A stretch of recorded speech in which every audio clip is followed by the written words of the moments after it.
Let's look at Monday. 6 games on in the NBA. Playoffs have started for some. Playoffs are getting closer for everybody, and it's time to really focus in on streaming and what's happening on a specific day. Well, that's what Michael Bolton told me.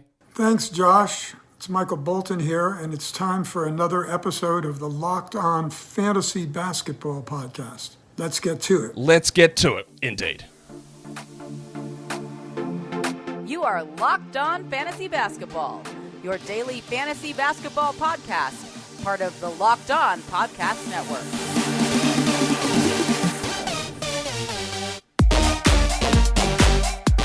Hello and welcome to the Locked On Fantasy Basketball Podcast, brought to you by Basketball Monster. My name is Josh Lloyd, and the only deodorant that I use is Lynx Africa. I'm also the lead fantasy analyst at basketballmonster.com, and you can find me on Twitter as always at redrock_bball, on TikTok at redrock_bball, and on Instagram at Locked On Fantasy Basketball. Today's episode is brought to you by FanDuel. Make every moment more. Right now, new customers get $150 in bonus bets with any winning $5 bet. That is $150 if your bet wins. Visit FanDuel.com/LockedOn to get started. Thank you also for making Locked On Fantasy Basketball your first listen every day. We are free.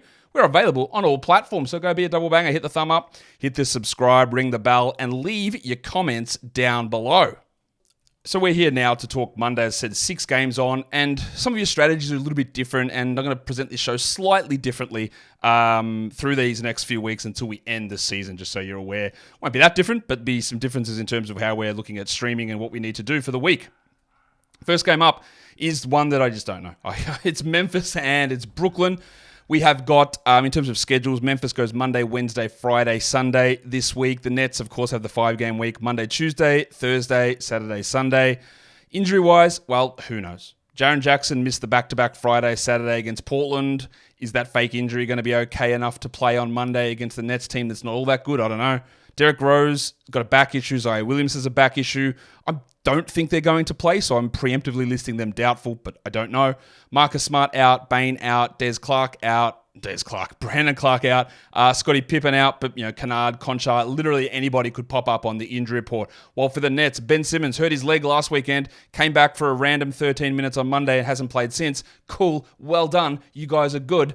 I don't know whether Simmons is going to be available here or not. I don't think Cam Thomas is going to be available, especially with a back-to-back coming. In fact, I'd be pretty shocked if Simmons plays. But I also said the same thing literally last week when they had a Monday, Tuesday back-to-back to start last week. I go, hey, it'd be pretty dumb if they played him on the Monday, then sat him on the Tuesday. But there you go. Brooklyn Nets. So who actually knows? So what are we looking at? Who's on my radar? Vince Williams had been playing pretty poorly, honestly. Last game he went off, and that's great. Can he keep that momentum going? And for the Nets, Nick Claxton had also been playing very poorly, and he stepped it up in the Nets last game as well. So is that a one-game barrage? Will they go back to struggling? I don't know. Now, normally I would say who are the stream guys here, but again, we have to be more intentional at this point of the season. We have to pay attention to individual categories and schedules. So I'm not going to put those things. I'm going to just write 2 guys whose value I think is boosted in this game. So I'm going to call it boosted because, of course, why not? We'll see if this makes sense or not. It's more just about who's got the little bit of a jump up in value at the moment. And for the Grizzlies, I think it is Jordan Goodwin. With Rose, unlikely to play. With Smart, out. Bane, out. Morant, out. Pippen, out. With Williams probably out as well as Zaire, I think they'll use one of Jordan Goodwin's 2-way games again and play him close to 30 minutes. Last game with Kennard there, they still played Goodwin good minutes. It is going to be hard to judge what Goodwin's going to do because he can't play every game, but I think his value is boosted here. And the same goes for Dennis Schroeder on the Nets, with unlikely to be Cam Thomas, probably unlikely to be Ben Simmons, to be honest. We're going to get more minutes out of Dennis Schroeder, so that does bump his value for a contest like this. The next game involves another team that is quickly heading the way of the Grizzlies. It is the Portland Trail Blazers. They are taking on the Minnesota Timberwolves. Both of these teams have 4 games this week. The Blazers go Monday, Wednesday, Friday, Saturday. The Wolves go Monday, Thursday, Friday, Saturday. So both teams 4 games in the next 6 nights. DeAndre Ayton's hand injury, no idea. He's not rushing back. I don't think he's going to play. And then Jeremy Grant left the last game with a quad issue. Jeremy Grant, the man who is allergic to playing in March, I'm going to list him doubtful as well. I'm expecting that Scoot Henderson is out. They said he'd be out for most of the road trip. This is the last game of the road trip, so I think Scoot will be out as well. Brogdon will be out. And while Kyle Anderson did return for the Wolves on Sunday, I'm going to list him questionable for Monday, coming back from a knee sprain. Jabari Walker's the guy that I want to watch in Portland. I said this on the waiver wire show earlier today. Earlier in the year, he got a starting spot, and I thought, there you go. Let's see what's going to happen. It's going to boost later on. And then he was dreadful. And now, he's good. And with Ayton unlikely to play according to me, Grant unlikely to play according to me, Walker's got a huge opportunity here. It is a back-to-back for Minnesota. I think Walker's role is significantly boosted here. You could also throw Ashton Hagans or Delano Banton in there, but you figure out which one of them is going to be the guy, because the 2 games against the Grizzlies, it was Banton, then it was Hagans. Am I putting my money on Banton or Hagans? Absolutely not. In terms of the Wolves, Naz Reid's on a little bit of a hot streak at the moment, especially if Kyle Anderson does sit out this game. There is a boost opportunity coming for the Wizard of Noz. The next game is the Clippers taking on your Milwaukee Bucks. This is a back-to-back for the Clippers. The Clippers go Monday, Wednesday, Saturday, Sunday, so another back-to-back at the end of the week. The Bucks are a 4-game team as well, playing Monday, Wednesday, Friday, and Sunday. At the moment, injury-wise, Russell Westbrook is out with a fractured hand. Chris Middleton, they said that he didn't think he was going to play Doc Rivers, and then now that I'm recording it, he has officially been ruled out, but Giannis Antetokounmpo has been put onto the injury report as questionable. Watch that one. Obviously, Clippers are on a back-to-back. Kawhi and Paul George haven't been sitting them routinely. Well, not at all, really. So George is the interesting one because he has had the knee issue. Let's see if he plays. He did say he would, but, it's a player. For the Bucks, Damian Lillard came out of the All-Star break looking more like Damian Lillard, and the last 2 games are looking more like 2024 Damian Lillard. Can this bro hit some shots ever? What's going on with him? That's the frustrating part. In terms of guys that are boosted, Norman Powell's value is boosted. More shot attempts in the second unit with Russell Westbrook out, so that bumps his value up. Deeper leagues is Bones Highland. And then Leaky Beasley with no Chris Middleton, maybe no Giannis. There might be some extra shots there available for Beasley to maybe chuck a few of them more in. Hopefully he's able to chuck a few more in. Today's episode is brought to you by FanDuel Sportsbook. Get buckets with your first bet on FanDuel, America's #1 sportsbook. Because right now, new customers get $150 in bonus bets with any winning $5 bet. That is $150 if your bet wins. So bet on your favorite NBA players or teams. You can use their quick bets, live same-game parlays, exclusive props, NBA futures, money lines, totals, spreads. It's all available, of course, over on FanDuel. So go to FanDuel.com/lockedon and shoot your shot. FanDuel is an official sportsbook partner of the NBA. And don't forget to gamble responsibly. Let's go on to the next game of the day. I'm on the wrong screen there. Let's look at it. What is it? Oh, it's the Wizards and the Jazz. The bottom of the alphabet battle is here. Washington has a 4-game week, Monday, Wednesday, Friday, Sunday. The Jazz were a focus of my Week 19 schedule preview show. They have 3 games, but 2 of them are done in the first 3 days of the week, Monday, Wednesday, and then they only play Saturday after that. Bilal Coulibaly is officially questionable for the Wizards. Walker Kessler and Jordan Clarkson. Kessler's missed the last couple with a foot issue. Clarkson missed the last game as well. I'm listing them questionable at the moment, Kessler and Clarkson, but I'm not sure yet. We don't have that update. In terms of what I'm watching for Washington, well, Jordan Poole, because he's actually playing well. He's getting the usage that we thought he would get. He is shooting somewhat better, and he just needs to be rostered. It's amazing that we got here. It took this long, but we did. As you can see, I've now been joined by Obi, who's in here. For the Jazz, Keyonte George, he just looks more and more comfortable. We're seeing better shooting performances, way more consistency. They're giving him the ball more usage, more minutes. He looks great. He needs to be rostered. In terms of guys that are boosted, Jordan Poole is boosted by that move to the bench. It is boosted a little bit also by the uncertain status of Bilal, but he's definitely boosted at the moment. For the Jazz, Taylor Hendricks is being boosted. A, because they're tanking. B, because he's playing better. But also because Walker Kessler's been out. And if Kessler remains out, I'm very confident that Hendricks is going to continue to boost. And if Kessler returns, well, honestly, I'm still relatively confident that Hendricks is going to continue to get better because he looks very good at the moment. And I really I want to see what they do. I want to see them play Hendricks and Kessler together more because they would hope that that's their front court of the future. Let's be fair. It's not John Collins. But let's see or even more Hendricks and Markin at the 4 and 5. We'll see how that works out. But that is, they're the boosts that I want to see happen or what I do think is going to happen. The next game that we look at is the Bulls and the Kings, Andre Drummond, the big avocado. I don't think they're going to start him in a big lineup here against the Kings, but you never know. Alex Caruso I've gone out of order here, but that's fine. Alex Caruso did pop up as questionable, so obviously if he is out, then Drummond will start. The Bulls have 4 games, Monday, Wednesday, Thursday, Saturday. The Kings have 4 as well, Monday, Wednesday, Thursday, Sunday. Caruso is questionable. Torrey Craig is out. Darren Fox is questionable. He practiced. I believe he practiced the last 2 times. He was ruled out as well, but I think he'll be okay here. Sasha Vezenkov is also out. For the Kings, last game without Fox, Leaky Monk went crazy. Big minutes, big usage, big scoring. Is there any way he keeps that up? I think he's a must-roster guy. 4 games this week is really good as well. Let's see. In terms of boosted guys, Ayo significantly boosted, even more so if Caruso gets ruled out, and Drummond would be boosted as well. Keegan Murray is the boosted player to watch because if Fox is out, Murray takes on a larger usage role and generally does pretty well there. So that's something that is important for us to look at.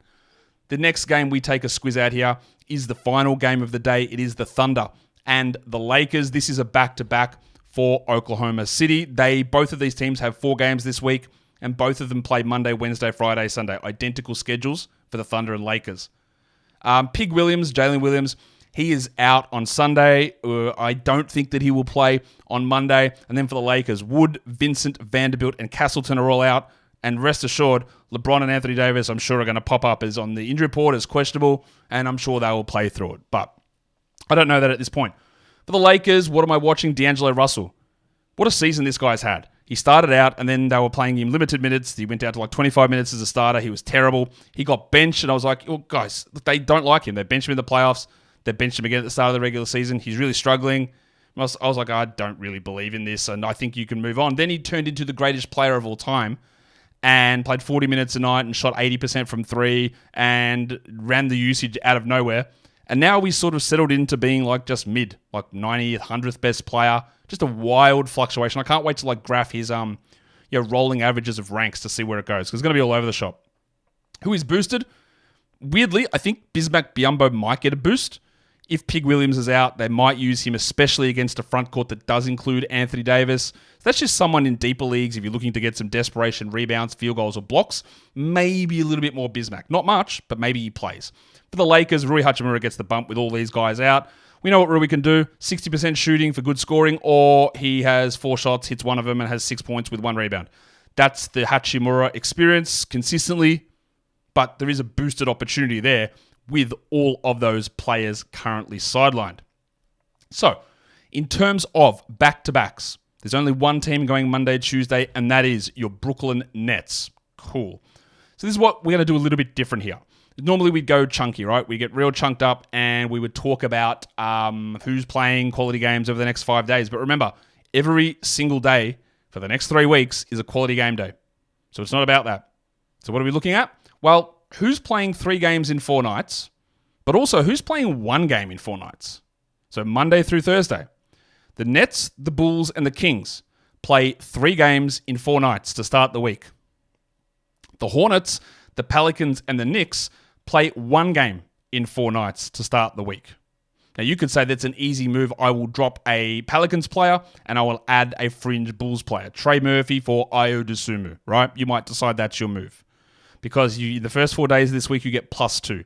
It is worth noting, though, for the final 3 days of the week, the Bulls play 1 game in 3 nights and the Pelicans play 2 games in 3 nights. So overall, it's only a +1, but this is a situation depending on how many ads you've got, how many waiver stream spots you've got, using +2s in short periods of time, because then obviously you could add a Bulls guy, then drop him for another Pelicans guy who gets you 2 and 3 to end the week as well. And you get 5 games out of that slot versus 3 if you just held on to the Pelicans guy. Of course, it does use 2 waiver ads, but if you're in a league that's got more than 4 waiver ads, you've got 6 or 7, well, that is a distinct opportunity for you to do that. If we stretch out a little bit longer, the 4 game in 6 night teams, it's the Nets, the Bulls, and the Blazers. They play 4 games in 6 nights to start this week, obviously starting on Monday with those 4 games in 6 nights. And that gives you that, that strong value. They're done by Saturday. You can get someone else in on Sunday if you want to. But then you can compare and contrast that to the Pacers, the Pelicans, and the Knicks, who only play 2 games in 6 nights to start the week, which is obviously a bad schedule. So again, dropping a Pacers, Pelicans, or Knicks guy gets you a +2 if you add a Nets, Bulls, and Blazers player. See whether that makes sense for the amount of ads you've got. It's easy to plan out, but you've got to take a look at your individual strategy. If we look at 5 games in 8 nights, that's all of this week plus Monday next week. There are 4 teams that do it. The Nets, who have 5 games in 7 nights, obviously. Bulls, Cavs, and Blazers go 5 in 8. But then there are 4 teams that play 3 games in 8 nights. So it's a +2 over an 8-game stretch. Pacers, Pelicans, Knicks, and Jazz go 3 games in 8 nights there. I hope that part is useful, a little bit different. Might take a little bit for you to adjust, go back and rewatch it a couple of times, re-listen a couple of times. But it's about how many ads you've got, how many waiver spots you've got, and trying to generate +2, two extra games per move that you make. That's usually what you're trying to do there. Cool. What was I going to say? I was going to say that today's episode is brought to you by PrizePicks.com. PrizePicks is America's #1 fantasy sports app with over 3 million members. It's the easiest and most exciting way to play DFS as well. It is just you against the numbers. You pick more than or less than 2 to 6 player stat projections and watch the winnings roll in. Put your phone down. Well, actually, pick it back up because it's demon time, but just use a different app. Use PrizePicks. You can now win up to 100 times your money with as little as 4 correct picks, and you can turn $10 into $1,000 instead of turning it into a screenshot. Demons and Goblins are the newest and most exciting way to play at PrizePicks. Squares marked with red demons or green goblins get you different payouts. You can now win up to 100 times your money with as little as 4 correct picks. And PrizePicks now offers Apple Pay for quick and easy deposits into your account during this basketball season. So go to prizepicks.com/LockedOnNBA. The code is LockedOnNBA for a first deposit match up to $100. PrizePicks.com/LockedOnNBA. The code is LockedOnNBA for a first deposit match up to $100. PrizePicks, pick more, pick less. It is that easy. Okay. Let's look at some Yahoo Points streaming options for the day. Andre Drummond sits at the top there. Extra value, especially if if Alex Caruso is out. Keyonte George at number 2. George has been averaging 28 fantasy points over his last 5 games. Marvin Bagley, GG Jackson, Jordan Goodwin, and Jabari Walker. So that's not just the top Yahoo projected point scorers for the day. It's just giving you a range of different roster percentages. I've only got maximum 3 guys who are above 50%. And then that's the first 3 names there. And then we get into 20s and 10s in Jackson and Goodwin and Walker to give you a run across different league size and, league sizes. That's what we're doing. For ESPN points, a lot of the same names. George is at the top, followed by Drummond. Then Ayo Dosunmu comes in, and Dosunmu's averaging actually 36 ESPN fantasy points over his last 5 games. And there's a chance there that Caruso's out. Now, Dosunmu's 61% rostered on Yahoo. Of course, on ESPN, he's probably minus 30%, given their roster percentages. We pay no attention to it because those rot leagues are all unserious, and you guys are serious. Even if you are playing on ESPN, the Yahoo roster numbers tend to marry up more. And then we go to some of the lower rostered guys, Jordan Goodwin, GG Jackson, Corey Kispert. Of course, with Jordan Goodwin over zero faith, they might literally DMP him. But with Rose and Williams likely out, Goodwin playing well, I think there's an opportunity there for him to put up some okay production. Now, what we look at is categories. If you want to boost individual categories, I'm going to give you a couple of names. One, a higher rostered guy, like in the 60 to 50 zone, and one, a lower rostered guy for the deeper formats, for individual categories. So, for points categories, Keyonte George and GG Jackson are probably the 2 guys that I'm looking at the most. Higher rostered, lower rostered.